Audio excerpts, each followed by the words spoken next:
मुझे तो लगता है कि मेरी किस्मत खुलने ही वाली है, क्योंकि मेरे छोटे बेटे की शादी इतने बड़े घर में जो हो रही है, उसके घर में तो नौकर चाकर सब लगे हुए हैं।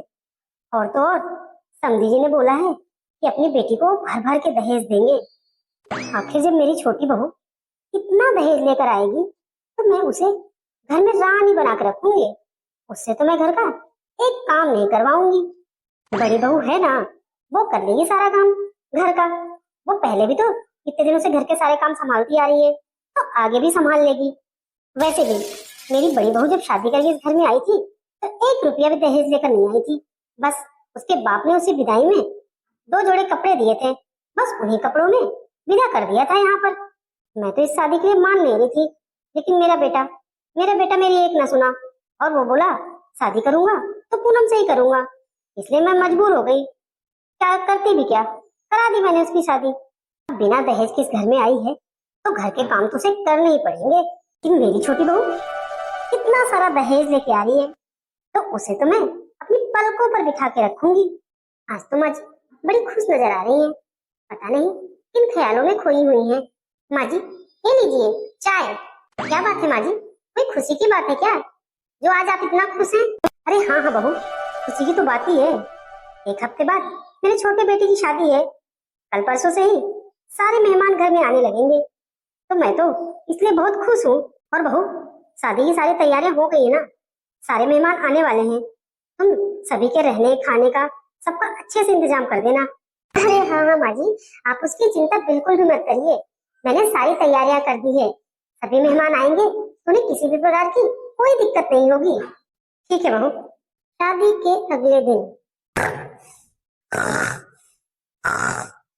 सोनिया, सोनिया। अरे ये क्या, अभी तक देवरानी जी सो रही हैं और मेहमानों के नाश्ते का टाइम हो रहा है। आखिर ये अपनी पहली रसोई कब बनाएंगी? मैं क्या करूं, मुझे इनको जगाना ही होगा। सोनिया, सोनिया। हाँ दीदी, क्या हुआ? आप मुझे इस तरह से क्यों बुला रही हैं? अरे सोनिया, अभी तक तुम सोई हुई हो और तुम नहा धो के तैयार भी नहीं हुई हो अभी तक। आज तो तुम्हारी पहली रसोई की रस्म है ना। आज तुम्हें सभी मेहमानों को कुछ मीठा बना के खिलाना है और फिर सभी मेहमान तुम्हें शगुन देंगे। क्या क्या दीदी, आज ही मुझे सभी मेहमानों के लिए कुछ मीठा बनाना है? अरे हाँ सोनिया, तुम तो ऐसे चौंक गई हो जैसे तुम्हें कुछ पता ही नहीं है। अच्छा ठीक है सोनिया, तुम जल्दी से नहा धो के तैयार होके आओ, तब तक मैं किचन में चलती हूँ। ठीक है भाभी, आप चलिए, मैं तैयार होकर अभी आती हूँ किचन में।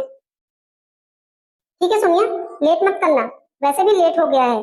जल्दी से नहा धोकर आओ तुम किचन में। हे भगवान, अब ये क्या मुसीबत है। मुझे तो किचन का एबीसी भी नहीं आता है, क्योंकि मैंने आज तक कभी अपने मायके में पानी भी गर्म करके नहीं पिया है। मेरी माँ शादी के पहले मुझसे कहती थी कि बेटा घर के थोड़ा बहुत काम करना सीख लो, लेकिन मैं माँ की एक नहीं सुनती थी। मैं हमेशा बाहर घूमना फिरना, दोस्तों के साथ एंजॉय करना, यही सब करती रहती थी। अब क्या होगा मेरा, मुझे तो कुछ भी बनाना नहीं आता किचन में। अब मैं क्या करूं? एक काम करती हूँ, मैं सिर दर्द का बहाना बना लेती हूँ और जिठानी जी से बोल देती हूँ कि दीदी आज की खीर आप ही बना दो, नहीं तो सारे मेहमानों के सामने बहुत बेइज्जती हो जाएगी। हाँ यही ठीक रहेगा, मैं सिर दर्द का बहाना कर लेती हूँ और जिठानी जी से बोल देती हूँ जाके किचन में। कुछ देर बाद सब्जियां तो मैंने काट दी हैं और आटा भी लगा दिया है पूरी के लिए। अब बस दूध में गैस पे चढ़ा देती हूँ, देवरानी जी आएंगी तो फटाफट खीर बना देंगी। अरे छोटी, तुम तो बड़ी जल्दी नहा धो के आ गई किचन में। चलो छोटी, ये पतीला और फटाफट दूध उबलने के लिए रख दो। सोनिया, मैंने सब्जी काट दी है और मैं उसे जल्दी से बना दूंगी और मैंने पूरी का आटा भी लगा दिया है। बस अब तुम जल्दी से खीर बना दो, खीर बनते ही तुम सबको खाना परोस देना। बड़ी बहू। जी माँ जी। बड़ी बहू, तुम्हें सोनिया को क्या करने के लिए कह रही हो? भला सोनिया खीर क्यों बनाएगी? अभी कल वो शादी करके इस घर में आई है और आज ही तुमने उसे किचन में लगा दिया। बड़ी बहू, तुम ज्यादा ना छोटी बहू की सास बनने की कोशिश मत करो, मैं अभी जिंदा हूँ, मैं मरी नहीं हूँ। और तुम कौन होती हो उसको ये ऑर्डर देने वाली कि वो खीर बनाएगी या नहीं बनाएगी? पर माँ जी, सोनिया की तो आज पहली रसोई है ना। जब मैं शादी करके आई थी तब तो आपने मुझसे ये पहली रसोई की रस्म करवाई थी, तो बस इसीलिए मैंने भी सोनिया को बोल दिया कि आज उसकी रसोई की पहली रस्म है। हाँ बहू, मैंने कहा था, पर आज जमाना कहाँ से कहाँ चला गया और तुम अभी वही जी रही हो। बड़ी बहू तुम खीर बना दो और छोटी बहू बस खीर को हाथ लगा देगी, समझी तुम? ठीक है माँ जी, जैसा आप कहें। छोटी बहू तुम जाओ, जाके अपने कमरे में आराम करो। जैसे ही खीर बन जाएगी बड़ी बहू तुमको बुला लेगी और तुम बस खीर को हाथ लगा देना। ठीक है माँ जी। और बड़ी बहू तुम्हें ध्यान रहे, छोटी बहू की अभी नई नई शादी हुई है तो पूरे 1 महीने किचन में वो पैर नहीं रखेगी, इसलिए तुम्हें ही सारा घर का काम देखना है, घर का भी और किचन का भी, समझी तुम? हे भगवान, माँ जी ये क्या कहनी। मुझे तो लगता है कि मेरे दिल की मुराद पूरी हो गई। मैं जैसा चाहती थी माँ जी तो वैसा ही बिल्कुल बोल रही है। और वैसे भी मुझे कौन सा खाना बनाना आता है। चलो कम से कम माँ जी ने मेरी 1 महीने की छुट्टी कर दी है, तब तक फिर मैं कोई ना कोई बहाना बना ही लूंगी खाना ना बनाने का। चलो 1 महीने का तो मौका मिला मुझे। बहू अब फटाफट तुम खीर बना दो, नहीं तो मेहमानों को खाना खाने में लेट हो जाएगा। जब मैं शादी करके इस घर में आई थी तब तो माँ जी ने मुझे अगले दिन से ही किचन के कामों में लगा दिया था। रोज सुबह मुझे 5 बजे उठना पड़ता था और सुबह से लेके शाम तक सारा काम करना पड़ता था। पर अब जब छोटी बहू आई है तब माँ जी बोल रही है कि वो पूरे 1 महीने आराम करेगी। पता नहीं माँ जी छोटी बहू का इतना पक्ष क्यों ले रही है। हे भगवान, आपका लाख लाख धन्यवाद जो आज आपने मुझे बचा लिया। वैसे शुक्रिया तो मुझे अपनी सासू माँ का करना चाहिए जिन्होंने मुझे आज बचाया, नहीं तो अगर कहीं मुझे खीर बनानी पड़ जाती तो पता नहीं आज मेरा क्या ही होता। अब तो मेरी सासू माँ ने बोल दिया है कि मुझे पूरे 1 महीने घर के कामों को हाथ नहीं लगाना है। मुझे तो लग रहा है कि मेरे पापा ने शादी में जो इतना दहेज दिया है बस इसीलिए माँ जी मेरा इतना पक्ष ले रही है। मुझे तो लगता है कि माँ जी पैसों से खुश रहती हैं। अगर ऐसा है तो फिर मैं माँ जी को हमेशा खुश रखूंगी और फिर मैं कोई ना कोई बहाना बनाती रहूंगी और घर के मुझे कभी कोई काम नहीं करने पड़ेंगे, क्योंकि माँ जी मेरा पक्ष लेती रहेंगी तो जिठानी जी ही घर के सारे काम करती रहेंगी। 1 महीने बाद। अरे सोनिया उठो भी, आखिर तुम कब तक सोती रहोगी? अरे सोनिया जल्दी उठो, जाओ किचन में उठ के देखो ना, भाभी सबके लिए अकेले ही नाश्ता बना रही हैं। तुम जाओ थोड़ी उनकी मदद कर दो। सोनिया माँ ने तुम्हें 1 महीने के लिए मना किया था ना काम करने से, अब तो 1 महीना पूरा हो गया। जाओ सोनिया उठो जल्दी से, फ्रेश होके किचन में जाओ। हे भगवान, ये क्या 1 महीना पूरा भी हो गया, अब फिर से मुझे खाना बनाने जाना पड़ेगा। नहीं, मैं खाना बनाने वाली नहीं हूँ, मुझे फिर से कोई ना कोई बहाना जरूर बनाना पड़ेगा, अभी मैं खाना बनाने से बच सकती हूँ। अरे क्या हुआ आप सोनिया, जल्दी उठो, जाओ किचन में। भाभी बेचारी अकेले ही किचन में परेशान हो रही हैं। अरे रोहित, तुम्हें क्या कह रहे हो? तुम्हें तो पता है ना कि मुझे सुबह लेट तक सोने की आदत है और मुझसे ना ये सुबह सुबह किचन का काम नहीं होता है। और वैसे भी आज तो मेरी तबीयत मुझे कुछ ठीक नहीं लग रही है, इसीलिए मैं किचन में नहीं जा पाऊंगी। मुझे प्लीज आप सोने दीजिए, आराम करूंगी तो मुझे थोड़ा अच्छा लगेगा, मेरी तबीयत मुझे थोड़ा ठीक लगेगी। क्या तुम्हारी तबीयत ठीक नहीं है? अच्छा ठीक है, तुम आराम करो, मैं भाभी को बोल देता हूँ कि वो तुम्हारा नाश्ता तुम्हें यहीं लाके दे दे। अरे नहीं जी, आप भाभी को परेशान मत करिएगा, मैं खुद ही आके अपना नाश्ता ले लूंगी भाभी से। आप जाइए ऑफिस। ठीक है सोनिया। आखिर मैं कब तक ऐसे बचूंगी? आज तो 1 महीना भी पूरा हो गया है। रोज रोज मैं ये छोटे मोटे बहाने बनाती रहूंगी तो सबको शक हो जाएगा कि मैं झूठ बोल रही हूँ। मुझे ना कोई बड़ी बीमारी का नाटक करना पड़ेगा ताकि मैं घर के कामों से बच सकूं। 1 हफ्ते बाद। रोहित भैया, ये लीजिए आप अपना टिफिन। हाँ भाभी दीजिए। अरे बहू, आज मेरे बड़े बेटे को सुबह जल्दी ऑफिस जाना था, वो टिफिन लेके और नाश्ता करके तो गया है ना, अरे हाँ माँ जी, मैंने सुबह ही उठ के उनके लिए नाश्ता और उनका टिफिन तैयार कर दिया था। अरे बहू, मेरा नाश्ता कहाँ है? मेरा नाश्ता ले आओ, मुझे भी भूख लग रही है। माँ जी, मैं आपका नाश्ता ले आई हूँ, बस अभी देती हूँ आपको। ये लीजिए माँ जी, आपका नाश्ता। माँ जी, गुड मॉर्निंग। अरे सोनिया बहू, तुम उठकर आ गई, आओ बैठो। मैं अभी बड़ी बहू से तुम्हारा नाश्ता मंगवाती हूँ। बड़ी बहू देखो, सोनिया सो के उठ के आ गई है, तो तुम जाओ इसके लिए नाश्ता ले आओ। ठीक है माँ जी, अभी लाती हूँ। आओ सोनिया, बैठो। बड़ी बहू तुम्हारे लिए भी नाश्ता लेने गई है। ठीक है माँ जी। माँ सोनिया को कुछ ज्यादा सिर पे चढ़ा रही हैं। उससे तो घर के एक काम नहीं करवाती हैं। बस वो झूठे बोल देती है कि मेरी तबीयत खराब है। बस वो सारा दिन आराम करती रहती है। और भाभी बेचारी सुबह ही उठ जाती हैं और सुबह से ही सबके लिए नाश्ता बनाती हैं और दिन भर सबका ख्याल रखती हैं। सारा दिन बेचारी वो काम ही करती रहती हैं। बेचारी भाभी के पास तो खुद का नाश्ता करने का टाइम नहीं रहता है, लेकिन माँ को फिर भी उनके ऊपर थोड़ा भी तरस नहीं आता है। बस वो हमेशा ही सोनिया का पक्ष लेती रहती हैं। मैं माँ को जब भी समझाता हूँ कि माँ, मुझे लगता है सोनिया झूठ बोल रही है, उसकी तबीयत खराब नहीं है, लेकिन माँ कभी मेरी बात मानती ही नहीं है। उल्टा मुझसे ही बहस करने बैठ जाती हैं। वो तो कोई बात समझने को ही तैयार नहीं है। माँ भाभी के साथ इतना भेदभाव करती हैं, ये मुझे बिल्कुल भी पसंद नहीं आता है। और मेरी भाभी एक बार भी किसी से कोई शिकायत नहीं करती हैं। सारा दिन बस कामों में ही लगी रहती हैं वो। 2 महीने बाद। माँ जी, ये देखिए, फ्लिपकार्ट पे तो सेल चल रही है और सभी चीजें आधे दाम पर मिल रही है। आप देखिए, आपको इसमें से कौन सी साड़ी पसंद आ रही है? माँ जी, फटाफट पसंद कर लीजिए।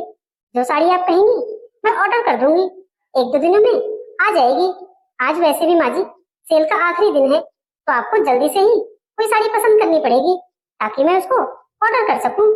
अरे वाह बहू, साड़ियाँ तो सभी बहुत अच्छी लग रही हैं, पर ये ग्रीन वाली साड़ी कुछ ज्यादा अच्छी लग रही है। तुम मेरे लिए यही बुक कर दो। और हाँ, अपने लिए भी देख लो एक ग्रीन साड़ी, क्योंकि सामान आने वाला है।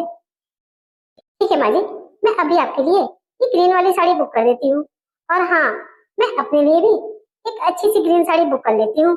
सोनिया, अगर तुम्हारी तबीयत ठीक लग रही हो तो तुम थोड़ा आटा लगा दो चल के, क्योंकि आज मुझे हरी सब्जियां साफ करनी है। उनको साफ करने में टाइम लग जाएगा। अगर आटा पहले से लगा रहेगा तो आटा थोड़ा फूल जाएगा और रोटियां सॉफ्ट बनेंगी। दीदी, मुझे मेरी तबीयत बिल्कुल भी ठीक नहीं लग रही है। मुझे तो बहुत चक्कर सा आ रहा है, और आपको पता ही है ना, कल ही मैं डॉक्टर को दिखा के आई हूँ, तो उन्होंने बोला है कि मुझे फुल बेड रेस्ट लेना है, क्योंकि मेरी रीढ़ की हड्डी में प्रॉब्लम है। वो तो बस मैं अभी अपने कमरे से इसलिए उठ के आई थी कि माँ जी को एक साड़ी लेनी थी, तो मैंने सोचा कि मैं ऑनलाइन बुक कर देती हूँ। बड़ी बहू, तुम देख रही हो ना, छोटी बहू की तबीयत ठीक नहीं है, फिर भी तुम उसे काम के लिए क्यों कह रही हो? बड़ी बहू, जाओ जाके आटा ले आओ। अगर तुमसे आटा नहीं लगाया जा रहा तो मुझे दे दो, मैं आटा लगा देती हूँ। नहीं नहीं माँ जी, आप भला आटा क्यों लगाएंगी, मैं खुद ही लगा लूंगी आटा। जब तक माँ जी मेरा ऐसे ही पक्ष लेती रहेंगी ना, तब तक मुझे घर का एक काम नहीं करना पड़ेगा और मैं खाना बनाने से हमेशा ही बचती रहूंगी। कुछ दिन बाद। अरे यार रश्मि, तू ये सच कह रही है क्या? आज वहां पर सेल लगी है? हाँ हाँ सोनिया, मैं सच कह रही हूँ। मैं तो खुद गई थी वहां से और अपने लिए शॉल लेके आई हूँ, क्योंकि अब ठंड भी तो शुरू होने वाली है ना। ठीक है रश्मि, फिर तो आज ही जैसे मेरे पति ऑफिस से आएंगे, मैं भी उनके साथ उस सेल में जाऊंगी और मुझे जो जो पसंद आएगा वो सब खरीद के लाऊंगी। हाँ हाँ सोनिया, आज शाम को ही तुम चली जाना, क्योंकि कल वो उलन की सेल खत्म हो जाएगी वहां पर। ठीक है रश्मि, थैंक यू बताने के लिए। अरे वाह, वूलन कपड़ों की सेल। वैसे भी ठंड आने वाली है, तो मुझे अपने लिए शॉल स्वेटर भी लेना है, तो सेल में से जाके ले लूंगी। रश्मि बोल रही थी कि बहुत अच्छी अच्छी वैरायटी के स्वेटर आ रखे हैं, एकदम नए पैटर्न के, तो आज जाके 2-3 स्वेटर तो ले ही आऊंगी। सोच रही हूँ कि माँ जी को खुश करने के लिए उनके लिए भी एक शॉल ला दूंगी और वो खुश हो जाएंगी। अगर वो मुझसे खुश रहेंगी तो फिर मुझे घर का काम भी तो नहीं करना पड़ेगा, वो जिठानी जी से ही घर का सारा काम करवाएंगी फिर। अरे रोहित, आप आ गए ऑफिस से? क्या बात है सोनिया, आज इतने तैयार? रोहित, चलिए ना, मार्केट चलते हैं। घर में रह रह के मैं बोर हो गई हूँ। सारा दिन बेड पे लेटे लेटे मैं थक जाती हूँ। पर सोनिया, तुम तो सुबह बोल रही थी कि तुम्हें बहुत दर्द हो रहा है, तुमसे सीधा खड़ा हुआ भी नहीं जा रहा है, रीढ़ की हड्डी में बहुत दर्द है, फिर भला अभी तुम मार्केट कैसे जा सकती हो? हाँ रोहित, सुबह मेरी तबीयत कुछ ज्यादा ही खराब थी। फिर मैंने सारा दिन आराम किया और सुबह और दोपहर की दवा खाई, तो अभी मुझे कुछ ठीक लग रहा है। ठीक है सोनिया, फिर चलो मार्केट। आप कपड़े चेंज कर लीजिए, तब तक मैं माँ जी को बता देती हूँ कि हम मार्केट जा रहे हैं। ठीक है। मुझे तो कभी कभी लगता है कि सोनिया बीमार नहीं है, बस बीमारी का नाटक कर रही है, क्योंकि जब इसको मायके जाना होता है या घूमने जाना होता है या मार्केट जाना होता है तब तो ये ठीक हो जाती है, लेकिन जैसे ही इसको घर के काम करने पड़ते हैं ये बीमार पड़ जाती है। मुझे तो लगता है कि सोनिया बीमारी का सिर्फ और सिर्फ नाटक ही कर रही है, लेकिन मुझे इसकी सच्चाई अब सबके सामने लानी ही होगी। बहुत दिन हो गए इसके नाटक। कुछ देर बाद जी, ये देखिए, मैं आपके लिए कितनी अच्छी शॉल लेके आई हूँ। दुकान वाला तो कह रहा था कि ये पश्मीना शॉल है, ये बहुत गर्म रहती है। माँ जी, जब आप इस शॉल को सर्दियों में ओढ़ेंगी ना तो आपको बिल्कुल भी ठंड नहीं लगेगी, क्योंकि ये बहुत गर्म शॉल है। माँ जी, इसके अलावा मैं आपके लिए एक अच्छा सा स्वेटर भी लाई हूँ। अरे वाह सोनिया, मैं तो किस्मत वाली हूँ तो मुझे तुम्हारी जैसी बहू मिली।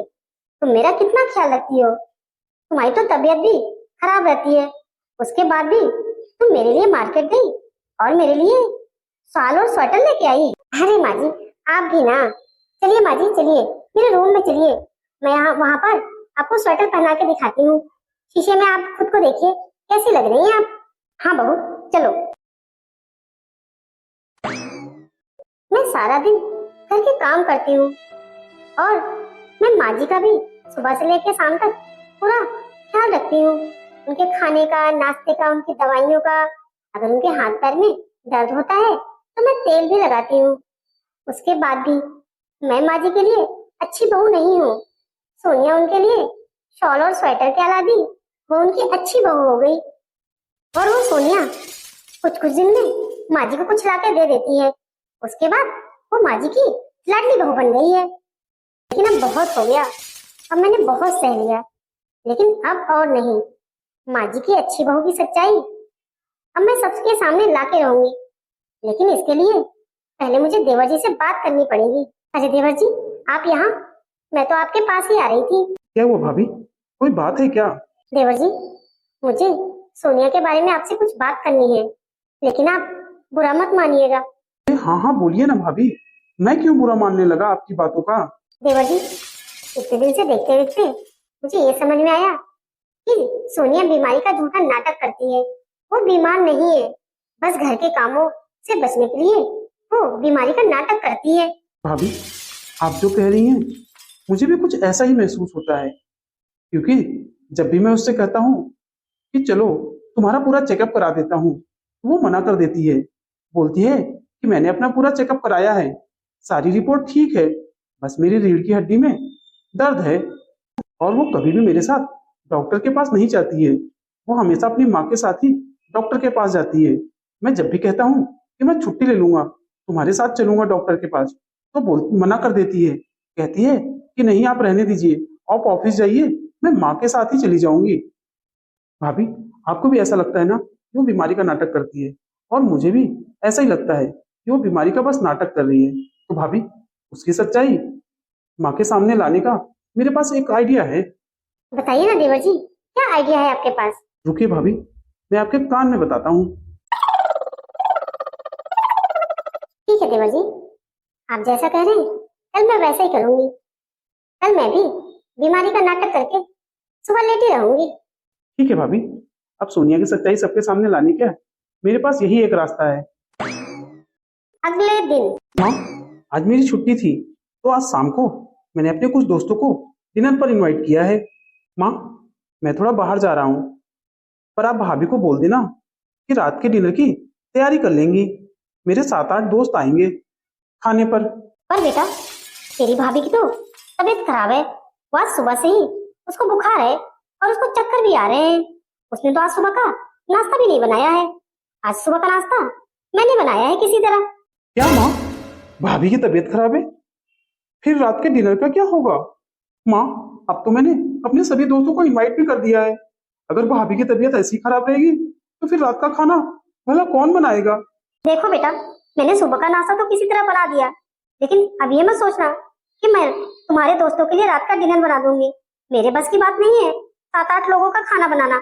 सोनिया, अब मैंने अपने दोस्तों को इनवाइट कर दिया है, माँ से तो खाना बन नहीं पाएगा। तो सोनिया, तुम एक काम करना, आज रात का डिनर तुम तैयार कर देना। तुम आज दिन में आराम कर लेना, और हाँ, अपनी दवाइयाँ टाइम टाइम से खा लेना, ताकि रात में तुम्हें थोड़ा आराम रहे, ताकि तुम सबके लिए खाना बना सको।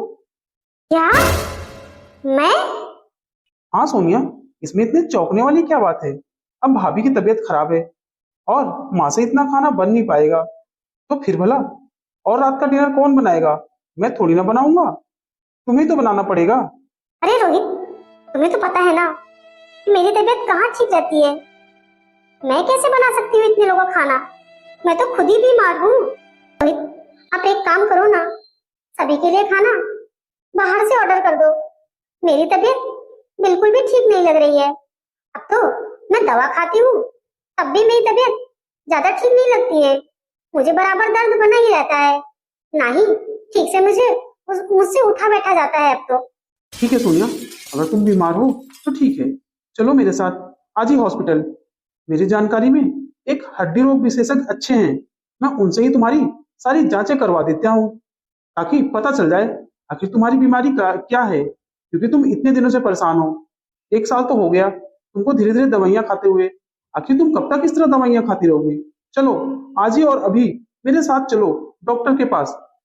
रोहित ने मेरी पूरी जांच करवाई तो सबको पता चल जाएगा कि मेरी तबीयत नहीं खराब है। मेरी रीढ़ की हड्डी में कोई दर्द नहीं है। मैं ये सारा ड्रामा कर रही हूँ। अब मैं क्या करूँ?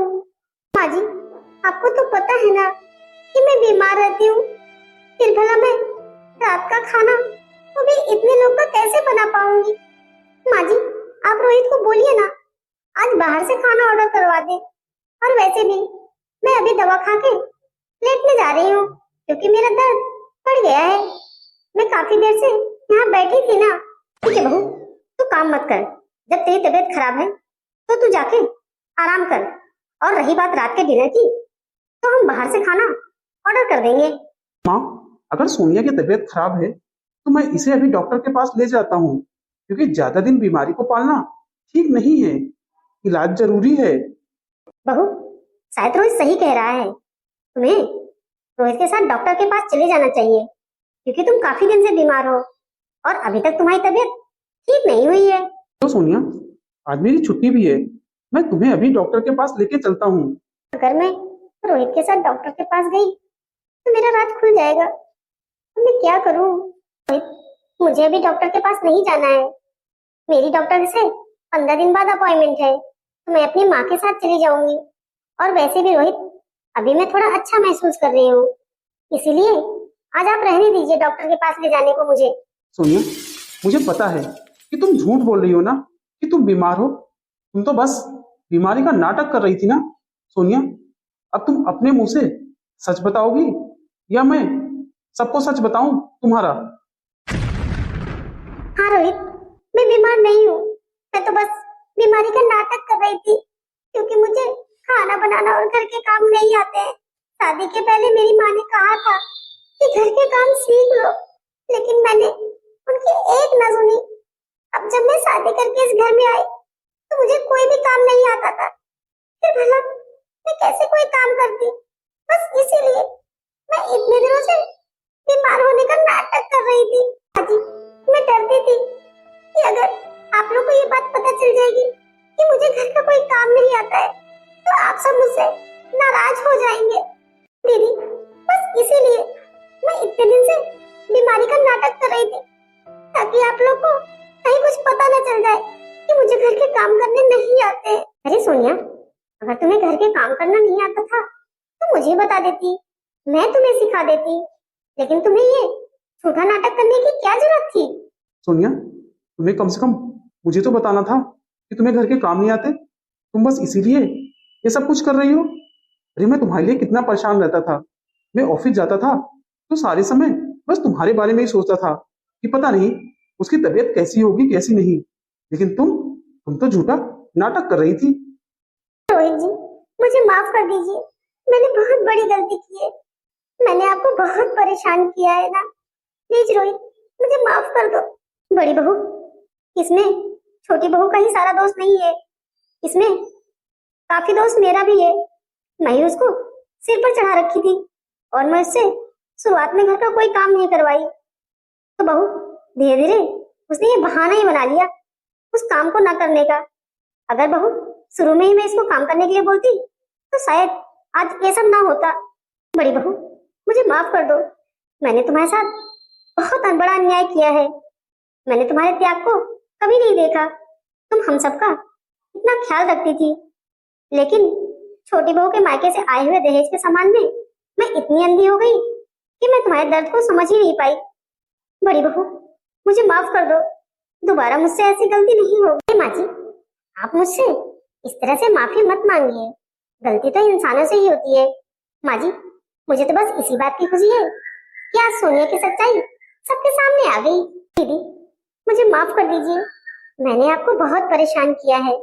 मेरी वजह से ही सासू माँ आपको इतना कुछ सुनाती थी, लेकिन मुझे लगता था कि माँ जी मेरा पक्ष ले रही है, ये मेरे लिए फायदा है।